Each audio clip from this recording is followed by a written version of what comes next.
Damn, Ingenious made the beat?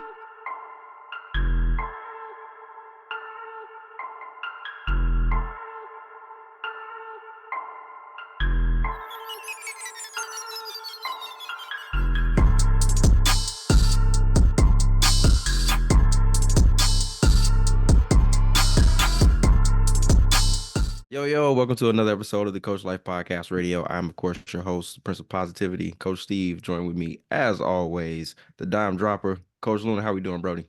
Blessed, man. Blessed. Another 10K Wednesday, went ahead and broke my record by 16 seconds, Every Tuesday. I mean, every time we talk, man. Every time we Wednesdays, record, bro. every Wednesday. Gotta Run up it the back. ante every time, bro. That's last week's was last week's. This week's is this week, Just trying to go ahead and be better every day. New week, new goal. New week, new goal. And like I told you, I finished Genesis today. I finished Job. Now I'm about to start Exodus. Very interesting what I've been discovering more and more. Yeah. It's so good, bro.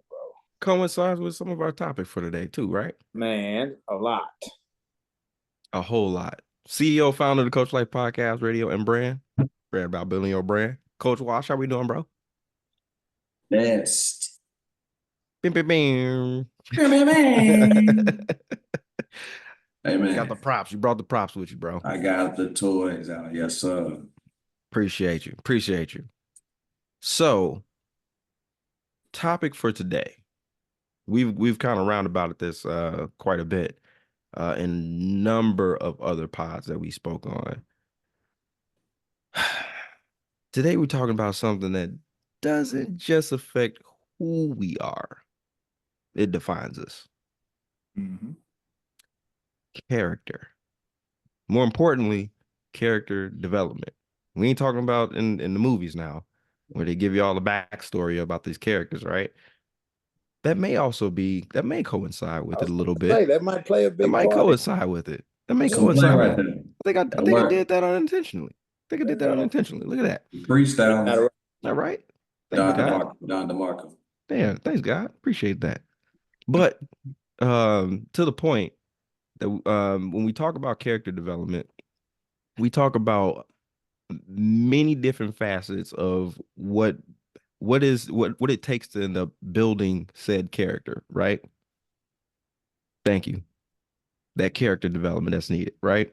So as we do with every topic that we jump into, we always try to give a good definition of what character development means, or what it means to us, at least, right? Not Webster's. So, Coach Luna, can you enlighten us? What does character development mean to you when you hear those words? Well, if I was to break it down just word by word, I'm going to start with development, because I think that's the word that requires the most. I think it's an ongoing, continuous journey of self-improvement of the characteristics that is required of me as a man. And why that matters is because that is my role as I am on this earth. Does that make sense? So That's how I look at character development. It's the ongoing, consistent practice of the quality and characteristics of every role, of every hat that I'm supposed to wear as a man under God in this earth. Coach Wash, follow that up. What does character development mean to you in that sense? Why you do that?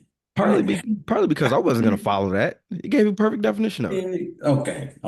There's one key word I do want to kind of dive deep into, because there was a word that was used. The first thing that you said, continuous. Mm-hmm. Oh, yeah. This isn't just a one-time deal, right? Like, this is something that we have to continuously do throughout the course of our life. Wash, enlighten us a little bit more on character development from your perspective. So character development, like Coach said, it's a continuous process. And I've said this before, that the journey is the destination. So with that, anybody that holds a license in any area in the professional world, you have CE, continued education. But in regards to your character, CE stands for continued experience, because there's a difference. Experience builds character. You grow through what you go through. Facts. I like it there, Wash. I love that, because again, this is all giving us a deep rooted. See what I did there? A deep rooted understanding of what it takes to build that foundation, to build that tree, right? We're going to talk about this tree a little bit more in depth. We're going to talk about character development a lot more in depth. We're also going to hit this from multiple different angles. We might have a couple pods on this because this is a little deep. When we talk about it from a professional standpoint, we talk about it from a personal standpoint, we talk about it from a spiritual standpoint. I think all three of us can agree that if you were able to get the spiritual side of this character development correct, the other two are going to just magically fall in place. So I think first and foremost, let's tackle this from the root, right? Let's tackle this from the root, where we're supposed to be, what we're supposed to be doing. When we look at it from a biblical standpoint, right? When we talk about how the Bible perceives us as, well, how the Bible says we're supposed to be as men, how we're supposed to develop as men. There's a lot of different passages out there that come to mind, and that have definitely helped me understand what that means in some detail. One of them is Proverbs 22 verse 1. And I think that one, again, I'm paraphrasing, so help me if I'm missing something, because I know, Luna, you finished Proverbs a little while ago too. So it says a good man is more desirable than great riches. That person's esteemed better than silver and gold. That person is esteemed better than silver and gold. I can't remember the next line, but a good name is to be chosen rather than the great riches, loving favor rather than silver and gold. There we go. Thank you, sir. Thank you, sir. I should have had that one in my notes too. No, but I mean, you were right there for that to come straight off the dome, because that's quite impressive, man. It was close. It was close. It was close. It was close. I gotta do some more reading, but hey, that's character development, coach. There it is, man. That development, right? That continuous education, right? Having a good name is more desirable than great riches, right? Mm-hmm. When I read that in the Bible, one of the things, the first thing that popped off in my mind was, again, our current society and where we are today. What does it mean to have a good name? Well, I guess you could say that the good name is, I guess, your perception of how people perceive you. Because you can have a good name in your mind, and it doesn't necessarily mean that it's what you're supposed to be, if that makes sense from a biblical standpoint, right? You can be self-righteous and you can have that good name that you think. But in the sense of what we're talking about right now, I think a good name is those characteristics that we talked about, those biblical characteristics, as we talked about in pre-show, godliness, faithfulness, steadfastness, love, gentleness, those things, as we're called to be. Those get the way you treat people, the way you carry yourself, the way you talk to people, the way you listen to people, all those are a little bit of characteristics that lead people to understand what type of name, what type of value do I attach to the name when I hear this person's name? You know what I'm saying? I think, in my opinion, I think that's what it kind of means by your name. You know what I'm saying? Because based off of these characteristics and the people that are associated with this person, I can one assume that because of your association, that you will also be this way. You get what I'm saying? Mm-hmm. So therefore, a good name is things that also you pass down through lineage. You know what I'm saying? That's something to be prideful for. That's why people attach the numbers to their names. So John, like, let's just be John Henry the First, John Henry the Second, John Henry the Third, and so on and so forth. Those names and those numbers were added because it was supposed to be a continuous of this name. That These namesake, characteristics that are attached to this name. You get what I'm saying? Mm-hmm. That's what I believe in. What that's talking about is that name right there. You have a birthright, and all of us, whether we believe it or not, all go back to the very beginning. And we have a name that's attached to each one of us. You know what I'm saying? So when he's talking that in that sense, we have to understand who we're attached to. Right. And those characteristics that he's describing, it's not just because I'm a Luna, you know what I'm saying, or a Buford or a Washington. My lineage goes way before that. If I read Genesis, I know exactly where these families are going. Which family do I fit under? I don't fully know that based off of DNA and all that, but I know I'm under one of these 12. Mm-hmm. You know what I'm saying? Mm-hmm. But I have to read and understand the characteristics. It even talks about it in Genesis, bro, of the Benjamites will be this way. The tribe of all these different tribes, they will be this way. These guys will be this way. Y'all will be this way. And it's just like, bro, okay. Well, let's kind of go ahead and let's triangulate. Where does my name kind of lead me to? Yep. That's why like I told y'all, I'm very big on meaning of names. Like when I sent y'all's meaning of your names and the meaning of my name. Mm-hmm. Like Thomas, and then Ivan, and then Luna. And I found out what each one of those meant. And it's just like, there's no such thing as coincidence.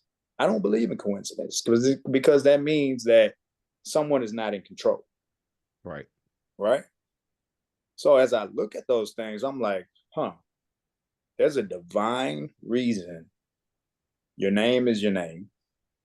You associate who you associate with, and you cross paths with who you cross paths with. Those things matter, bro. There's not by mistake. It's a reason. There's a rhyme and a reason for it, right? For everything. So when you talked about some of those baseline characteristics, and we talk about those, and can you read them again real quick? Yes, sir. I said faithfulness, steadfastness, love, godliness, and gentleness. Knowing those five, obviously, when we look at them holistically, and then we look at our current culture right now, we obviously know we are lacking a lot of those. A lot of those. A lot. Now, again, that's getting away from that foundation that we talked about, right? Mm-hmm. That important foundation, that growth foundation, right? So, Coach Wash, when we talk about that foundation, how is that foundation important in character development from your perspective? Saying defining it as a growth foundation.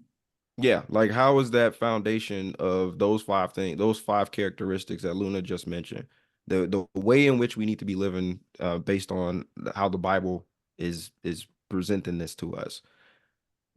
How is that foundation important in today, and from your perspective? How is it important today? It's needed more today than ever before. Because if everybody was the same and already there, then there's no need. It is what it is. Everybody just being righteous. But I'm pretty sure you feel like we're missing a lot of these pieces, right? Like absolutely, love. Where is that part?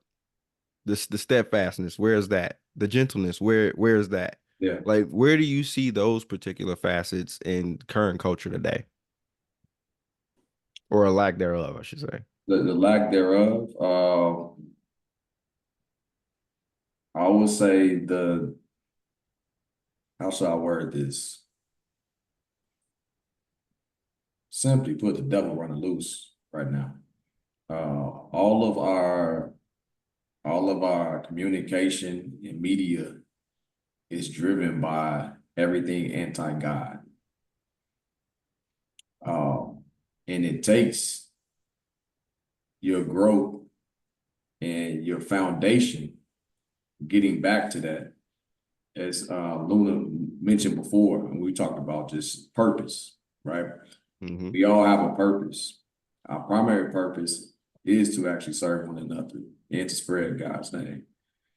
So for those of us that are focused on growth and settling into that steadfast, locked in, 10 toes down, there's a responsibility there to combat everything that we're actually being force-fed. So with that said, we talked about this pre-show actually going against our own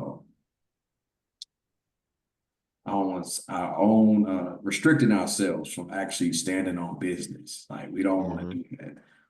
We really shouldn't be going into things hesitant. And we need more people to be bold and forward, honest, truthful about the truth to actually help others. Because a lot of times people just need to see the comfortability and the confidence in that for them to feel okay in that. I'm guilty of it. I'm guilty of it. I done ran. I done ran away from the responsibility before. I've not even ran. I felt so like conviction can help you turn around and also can make you high. Mm-hmm. And so I've actually hidden and not stood because I didn't feel worthy. You know, I've actually held my own mistakes and flaws against myself more so than God would. And that stopped me from doing what I was supposed to do. But we also talked about pre-show. We were talking about people not really being what they claim to stand for. So one of those reasons with that conviction, I didn't want to be hypocritical. So that was another reason for hiding.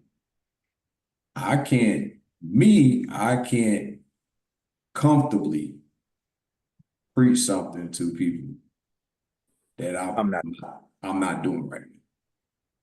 You know how to So hold yourself accountable. rather than be out here faking the funk, I'll stay tucked away and be quiet, like, and deal with myself.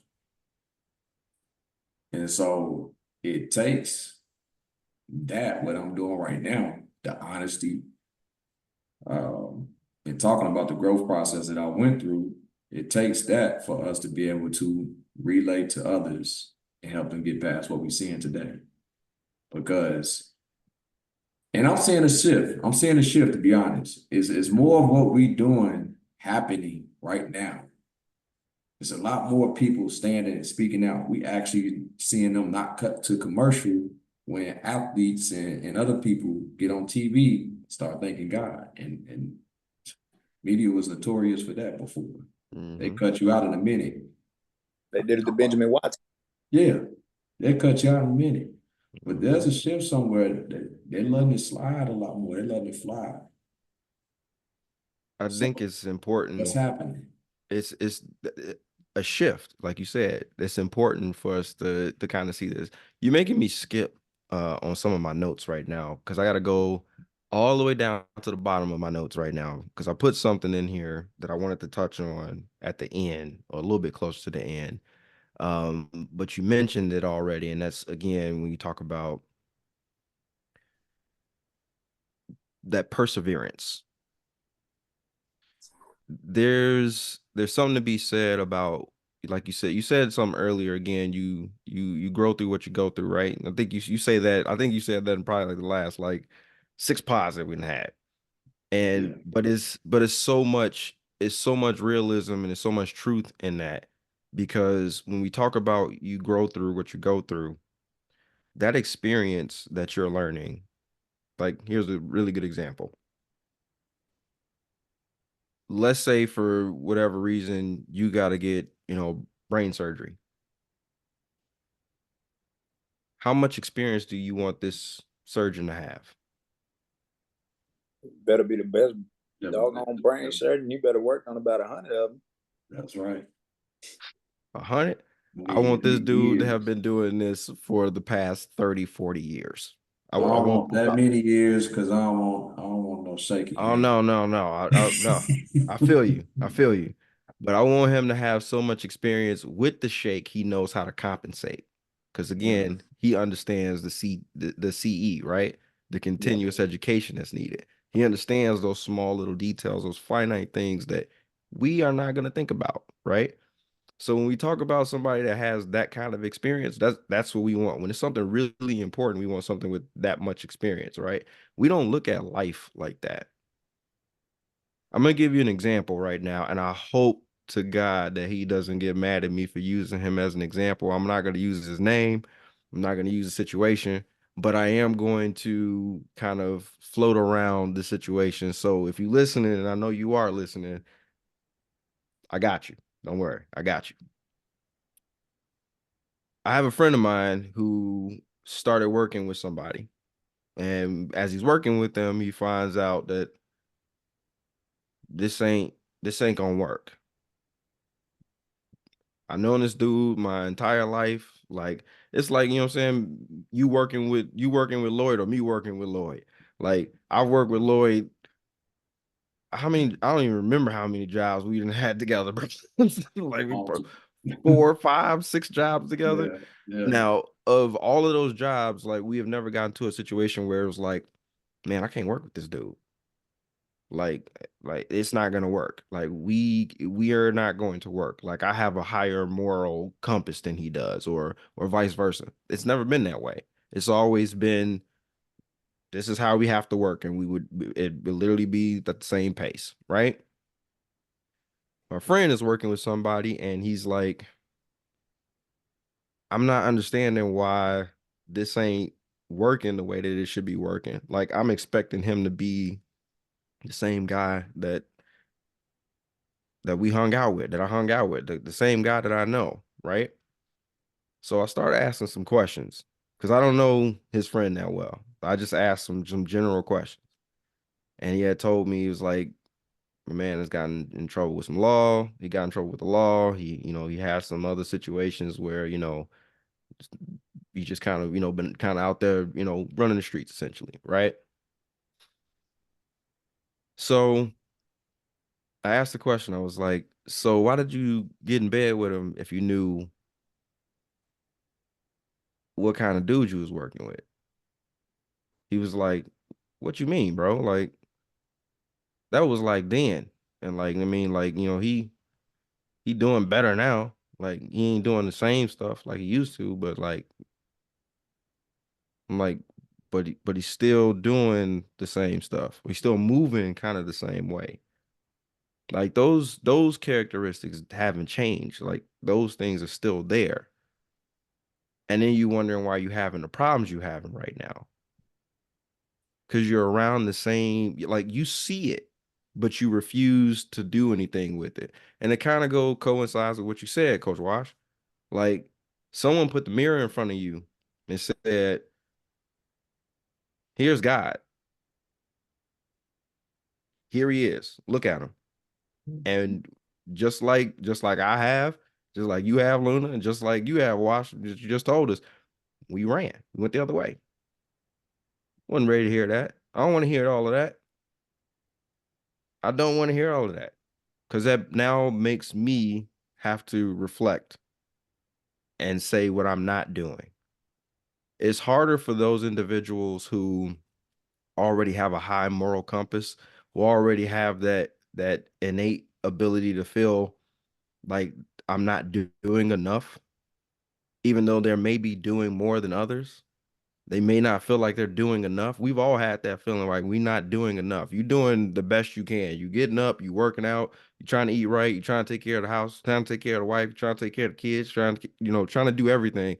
You're feeling like you're doing all these things, but then somebody puts something in your face to show you in the mirror, and it's like, I'm not doing enough. I'm not worthy. I'm not where I'm supposed to be or where I think I'm supposed to be. Well, what are you comparing your measurable to? Right. Your measurable shouldn't be upon based off of what you comparing with somebody else and where you think you're supposed to be based off of where your age is or anything like that, or where your current situation financially, anything. Whether or not you're married and unmarried has no bearing. Absolutely. The thing with life and everything, especially with the situation that you talked about, you'll consistently learn and have to learn the same lesson until you tackle the root and fix exactly what it is. There's no, like I've mentioned this a couple of times because I know a few people that have gone job to job, and every single time it ends up being because of so and so, or they did this, or it was this reason. Like, bro, Look who's in the the one? mirror. Who's the one constant? Right? Being a part of a man, okay, being part of a man is to understand and look in the mirror and say where I was wrong and where I am currently wrong. That's part of character development, is looking and knowing where my pitfalls are. When I ask God to work on my patience, Lord, help me with my patience. I've prayed that prayer a million times. Guess what he did? Made me a middle school coach. Yep. He gave you more problems. Gave me more problems. Lord, help me in this area. Okay, I'm gonna put you there. Lord, help me with my patience. Okay, I'm gonna put you there. Lord, help me with my discipline. Okay, I'm gonna make you not like the things that you always loved. And I'm going to put this instill in you to where you can't think of anything else, to where it hurts if you don't read your Bible daily. It hurts if you don't get to get your workout in daily. It hurts if you don't get to stick to your disciplines daily. I pray. I told my partners this at this wedding. Congratulations, D Wood and Jordan, by the way. I told my partners because they seen me. Rack seen me. My boy Scoot seen me. B John, all my partners, they seen me. They was like, "Long, bro, wow, like you doing really good, bro. Like you look good." And I was just telling them, bro. I was like, man, bro, I have literally just everything else. Just it doesn't matter. Like I'm sticking to the disciplines. There it This is. whole Trinity that we talked about, bro, I am literally just sticking to that, bro. That's it. If it ain't that, it don't matter. And you have to get to that point of obsession, coach. Because if, like I told y'all, I want to go ahead and put that out there, the quote that I said earlier, which I said exactly what I said. We will create the excuse to be undisciplined. Here's a pure example. There was somebody out there in this country, maybe even the city of Houston, maybe within the next 5-mile radius, that said on Monday, I'm going to do this. I'm going to start working out. Blah, blah, blah, blah, blah. But Sunday night football got pushed back 2 hours, almost 2 hours from kickoff, from the original kickoff. I wouldn't know, coach. And they stayed up till midnight to finish the game because they parlay was part of that, or they DraftKings, or whatever the case may be. Your eyelids watching the game had no bearing on whether or not that parlay or whatever was going to hit. The discipline, you chose to make that excuse for you not to go ahead and make that discipline. I watched that same exact game. I watched the first drive. I turned the TV off. I put my thunderstorms on so I could have that white noise, put that sleep timer, and I'm going to bed. Why? Because I'm waking up at 3:45 in the morning, and I got to be getting to this workout by 5 a.m. to have practice by 6:15, 6:30. Discipline over entertainment. Yep. That's what we're lacking as men, bro. Our character development is trash. We went through all these programs when we was football players. We go through these programs when we're trying to get a job. We go through all these things. But I don't look at my life as a place where I'm supposed to be developing. What is it and why? Why should I not be developing as a person? Why should I not be developing as a spiritual man? The dichotomy of the order of how I'm supposed to be as a man on this earth is, here's God, number one. Number 2 is me, a servant of God. Number 3 is my wife. Number 4, I'm a father. And then everything else falls underneath that. The problem is this, coach, especially, and I just want to talk about one particular culture because I've been a part of it my whole life now, as far as my adult life, the coaching culture. Mm-hmm. Bro, I've maybe known a couple of guys that have legitimately been able to balance God, husband, and those roles with being a football coach. And I wholeheartedly mean just a couple of guys. Like, I'm not even being Probably facetious. wouldn't be a whole handful of guys. But Man. the reason being is, coach, we find comfort in the idea that this sport can hide the results of this sport, can hide the dying spirit that is in me. And I can mask it with my wins and my losses. I can mask it with how physical of a football team we are and all. I can mask all that. But deep inside, my relationship with God is broken. When I get home, my wife despises me because I'm working 80, 90, 100-hour weeks for 4 or 5 months. And then soon as football season's over, you think it gets better. Now we're just working 70 hours a week. I still got work on every day of the weekend. I never understood this quote until I finally looked in the mirror, in that mirror that you're talking about. God will never give you a life where he's not first. And There it is. that quote never made sense to me until I took a step back. And I finally realized, bro, I am being so hypocritical. And when I read that word, again, that a word that we talked about, Watch, when they were saying drunkard, hypocrite was the other one. Mm-hmm. Ye hypocrite, ye hypocrite. And I'm like, dog, I can't continue to feel this feeling. I can't continue to feel these thoughts, have these dreams. I can't continue to have these things and not respond, bro. I can't continue to look at these events and coincidences that I want to coin them as. I can't look at those things and look at myself in the mirror and not know that there's a higher calling for me. And it's not something that I'm seeking. It's not a title that I'm seeking. It's not anything that I'm seeking. It's him telling me, hey, get yourself right. Do these things. Just watch. Take yourself out of the equation. It's my discipline and it's my consistency that I have to do these things. God's telling me to read. God's showing me this exact chapter today. God showed me this chapter, and then boom, this happened. This is a lesson that's going to see whether or not I'm actually getting out of this hypocritical stage that I've constantly put myself in. Mm-hmm. We won't grow if we don't go. Coach, you made a comment about self-control, and I think we all can agree self-control is the marker of a strong character. And it's extremely hard to do. Absolutely. And it's purposeful that it's hard to do. I want to go into something really quick. I'm gonna find it really quick. Let's see if I can find it real fast. But there was a quote, Rick Warren. Your character is summed by your habits. I want to break that down really quick because it didn't say your bad habits, didn't say your good habits. It said your habits, period. Mm-hmm. So your character is literally summed by all of your habits, good, bad, or indifferent. And listen, bro, I had this self check, man. And I heard Pastor. I sent a clip of y'all, to y'all.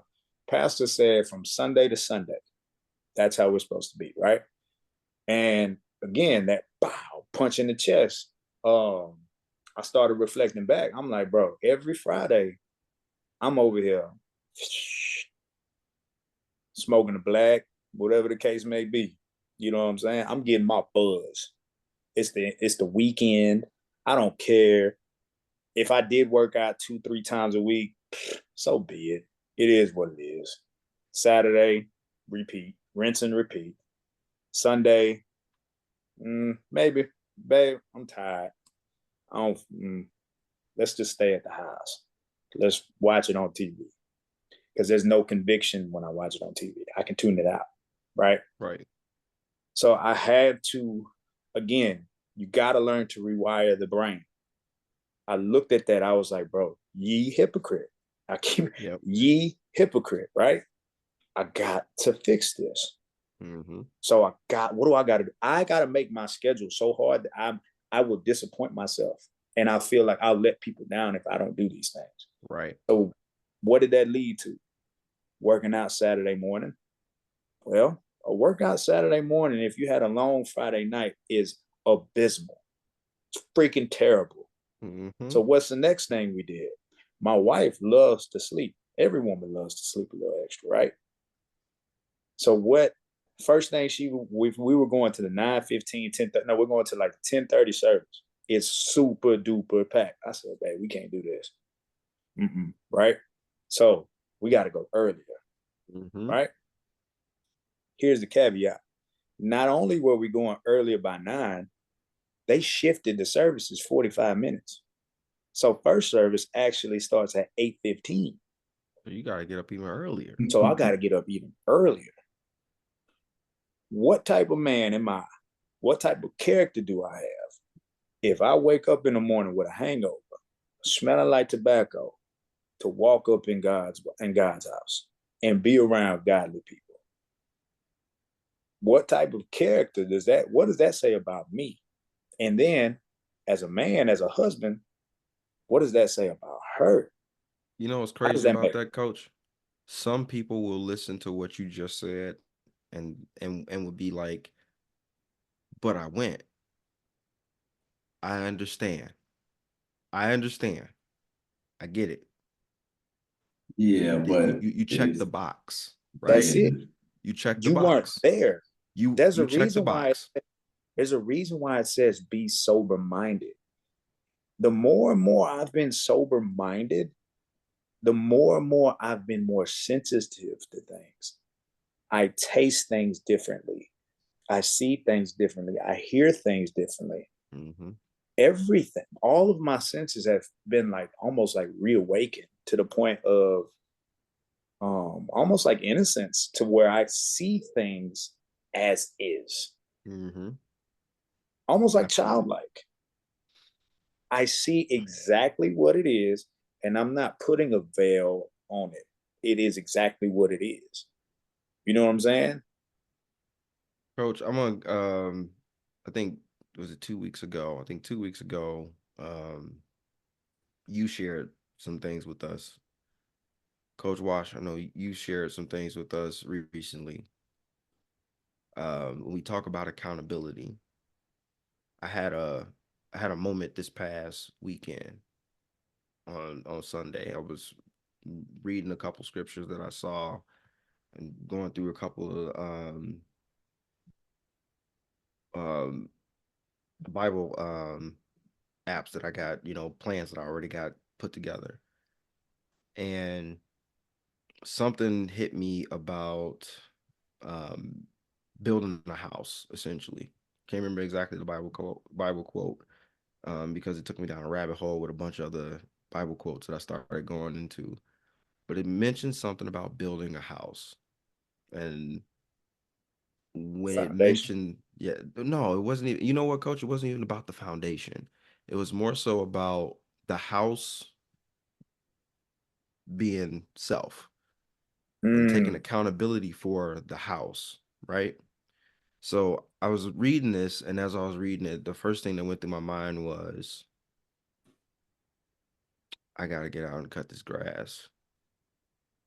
I gotta get out and probably chop this tree down in the back. I really want to go downstairs, and I'm really gonna go fix my downstairs and get my downstairs where it needs to get to. I really want to take care of this garage. I really need to take care of this. I really need to take care of this. I really take care of this. I really need to take care of this. And it started to overwhelm me. it started to get me to a point where I started to get like to the point where I questioned, like, man, am I supposed to have a house? Like, this is much easier when I was living with mom or when I had an apartment or blah, blah, blah, blah, blah. And I stopped myself for a second. I cracked a smile and I remember laughing and I said, thank you to God. And the reason for the thank you is because I asked for this. I asked for this house, but it's wrapped in problems. And it's supposed to be wrapped in problems. I'm the problem. I need to fix what I need to fix. I need to fix the house. So I went upstairs and I talked to my kids and I brought them in and I sat them down and I was like, do you see this? You see this? You see this? You see this? You see this? And just pointing out like little stuff, right? Like the floor, I got two dogs. One runs downstairs, the other one's upstairs. And they mess the house up. They run all over the place, right? There was some stuff that one of the dogs had torn up on the floor, and I was like, you see that? That's my fault. You see this over here? That's my fault. The TV stand that's all messed up over here. That's my fault. That's my fault. That's my fault. I'm taking ownership for the house. It's like this is all broken because dad is broken. Man, coach, that's so powerful. You know, he used that analogy for that reason. Yeah, Because absolutely. that analogy is our lives. Facts. I got this mess going on in my life. I feel like a mess because I created that. I Right. did that. I didn't take care. It's amazing what God will do when we decide what he will go ahead and show you and tell you what we need to work on. The minute I go ahead and say, show me, Yep. show me. And Crazy part is he everything, always shows you. every time. And literally everything will just come directly in front of your face. Yep. It was a rush, bro. And, Like it was to the point where like I got emotional. I cried, was crying in front of the and man, kids. Like it I does had it. to tell them, like, I need you guys to understand, like, this is stuff that like our parents didn't talk to us about. Like I know my mom and dad was overwhelmed with all the stuff they had going on. I know my dad was overwhelmed. My dad, my mom, my grandmother, and my mom and my grandfather passed. My grandmother passed on my dad's side before I was born. So she didn't get a chance to see. She saw me when I was in my mom's stomach, but she didn't get a chance to see me when I got out. Right. My dad is the oldest of four sisters. This is five of them. They dad passed early. So who was the father figure? My dad was the father figure. So he didn't have time to share it, share his feelings and be all lovey-dovey. Like I gotta work, I gotta provide, I gotta grind, I gotta do these things. If I got problems and issues and whatever, I gotta eat that right now because I don't got time to showcase that with anybody. We live in an opportunity. I'm blessed to be in an opportunity right now where should be able to show that more to my son and my daughter so that they don't have to feel that same stress when they become an adult, where they don't have to feel like, man, how did dad do this? Because I don't want them to think, how did dad do this? I didn't do this by myself. He helped me with this. Coach, you're saying it perfectly. It's actually exactly what our pastor talked about this past weekend. He said, my horizontal relationships will not be aligned and will not be correct if my vertical relationship is Facts. not to be. Facts. You know, he also said this. He said, with the tongue, when you talk, you're either bringing life or a knife. Good Right? cut. Worst Man, cut. man, Worse what can are cut. you talking? And like we talked about this last time we recorded, Coach, and you said it perfectly, like the worldly wisdom. Man, we have to cut that out.